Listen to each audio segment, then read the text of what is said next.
Cadillac Formula One have officially confirmed their driver lineup for their debut season in 2026, and it's a pairing of two familiar names. Sergio Perez and Valtteri Bottas will lead the American outfit into their first campaign, bringing with them more than 500 Grand Prix starts and 16 race wins between them. It's a lineup built on experience, not youth. Both drivers are 35 years old, one will be 36 come 2026. Both have raced at the very front of the grid and at the back, and both now face what could be the final chapter of their careers. For Cadillac, this is a statement that stability and leadership matter more than short-term hype. But that announcement raises a bigger question, which is what should we actually expect from Cadillac F1 in 2026? To answer that, we need to look at the drivers themselves, at the organization behind them, and at the context in which this team is arriving. Cadillac's arrival on the Formula One grid in 2026 is the culmination of a long and complex story. Backed by General Motors and overseen by former Marussia sporting director Graham Loudon, the American marque will finally give the sport its long-discussed 11th team. The journey here has been political as much as sporting.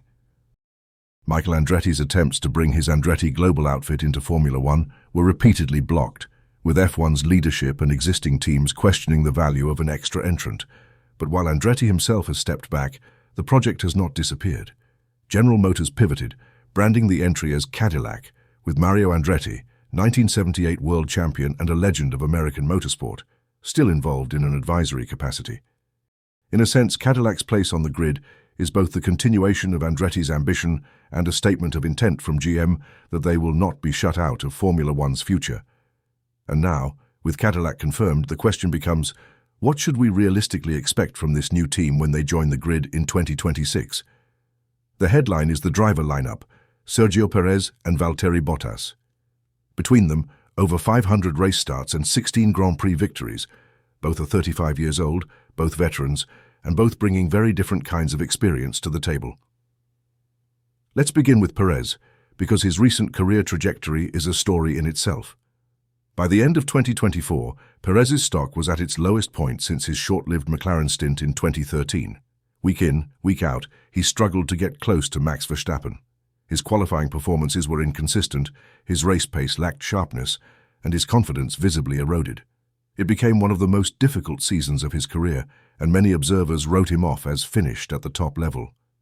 But those who paid closer attention saw a more complex picture. Red Bull's team culture and car development philosophy has long been centered entirely around Verstappen. The car is built to his driving style. His preferences dictate development, and every second driver in the seat, Gasly, Albon, and later Perez, has found themselves exposed when the team failed to adapt to their needs. In Perez's case, the narrative of underperformance was easy to write, but the pattern was clear. No second driver had thrived in that seat since Daniel Ricciardo left in 2018, and that pattern became undeniable in 2025. Perez's replacement, Liam Lawson, was hyped as the fresh young talent who would finally succeed where others had failed. He lasted just 2 races before being dropped. Yuki Tsunoda was drafted in as the solution, but across 12 races he too has struggled to get close to Verstappen's pace, repeating the cycle we've seen before. Suddenly, the spotlight shifted. Perez's difficult 2024 season no longer looked like an isolated failure. It looked like another chapter in Red Bull's long-running inability to support a second driver. This has inadvertently raised Perez's stock again.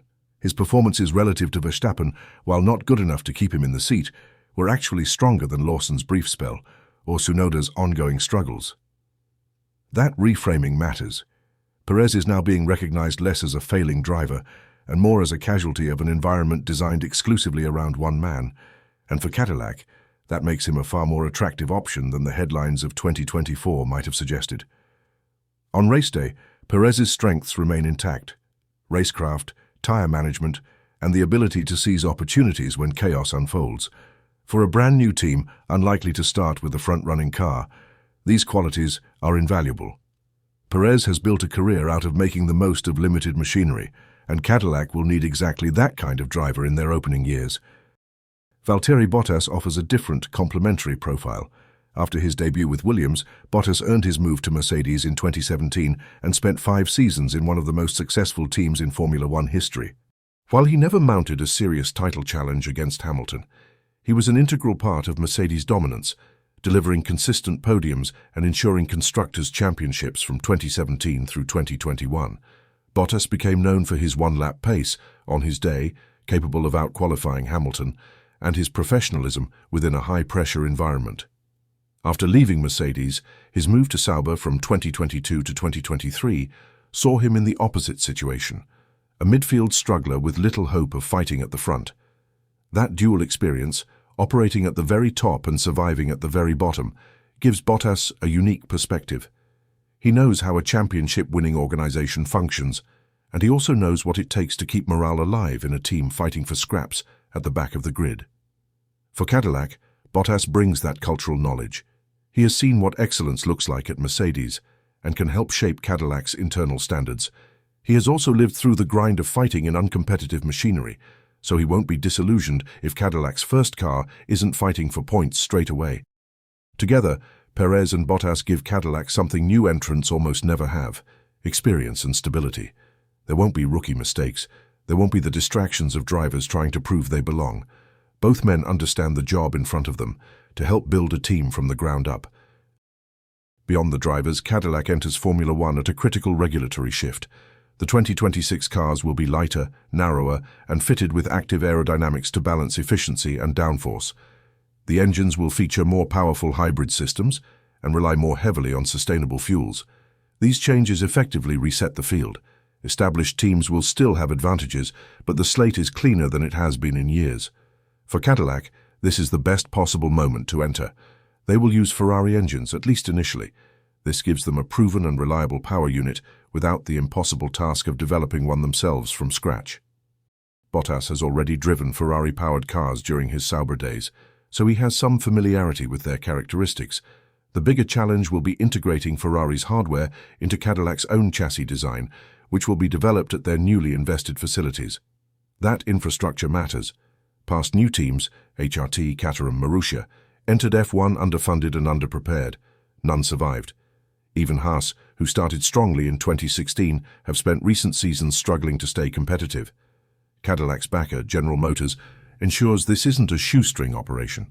They have the financial muscle and resources to build a credible organization, and their factory has been set up with modern simulation tools, wind tunnel access, and recruitment from established teams. Commercially, Cadillac's identity as an American team is central to their project.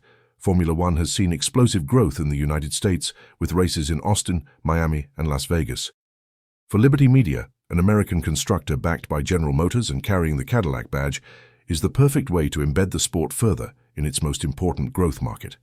Perez adds further weight by connecting the team directly to Mexico and the wider Latin American fanbase, while Bottas provides a global counterbalance. It's a calculated lineup that addresses both sporting and commercial considerations. What can Cadillac realistically achieve in year one? The history of Formula One tells us not to expect miracles. No new entrant has arrived and immediately fought for championships. The early goals will be simple: establish reliability, avoid embarrassing failures, and fight for points when opportunities arise. Perez and Bottas are exactly the drivers you want for that task. They are experienced enough to bring the car home and sharp enough to exploit any chaos ahead. In the medium term, Cadillac will be judged not just on results, but on progress. Are they closing the gap to the midfield? Are they developing efficiently within the cost cap? Are they building a culture that attracts and retains talent? These are the markers of whether Cadillac will succeed long-term, not simply where they finish in their debut season. For Perez, this is a chance to step into a leadership role after being cast aside at Red Bull. For Bottas, it's an opportunity to apply his experience at Mercedes to help build a team rather than just drive for one.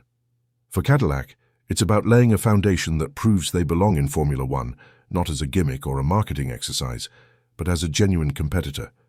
So, what should we expect from Cadillac F1 in 2026? A serious entry, backed by major investment, fronted by experienced drivers, and time to take advantage of a major regulatory reset.